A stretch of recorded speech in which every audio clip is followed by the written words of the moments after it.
1971 সালের এই দিনে স্বাধীন সার্বভৌম দেশ হিসেবে বাংলাদেশের নাম বিশ্ব মানচিত্রে সংযোজিত হয়েছিল। মঙ্গলবার 16 ডিসেম্বর উপজেলা প্রশাসন নানা কর্মসূচির মাধ্যমে মহান বিজয় দিবস যথাযোগ্য মর্যাদায় উদযাপন করেছে।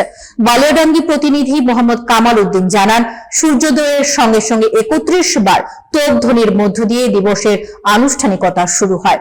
স্বাধীনতার অম্লান স্মৃতিস্তম্ভে উপজেলা প্রশাসন, পুলিশ প্রশাসন, মুক্তিযোদ্ধা সংসদ, সরকারি ও বেসরকারি দপ্তর, রাজনৈতিক, সামাজিক ও সাংস্কৃতিক সংগঠনের পক্ষে শহীদদের প্রতি শ্রদ্ধা জানানো হয় এবং পুষ্পস্তবক অর্পণ করা হয়। পরে বালিয়াডাঙ্গি ক্রীড়া মাঠে কুচকাওয়াজ ও ডিসপ্লে অনুষ্ঠিত হয়। উপজেলা প্রশাসনের পক্ষ থেকে সাংস্কৃতিক অনুষ্ঠান উদ্বোধন করেন উপজেলা নির্বাহী কর্মকর্তা অর্জন কুমার দাস।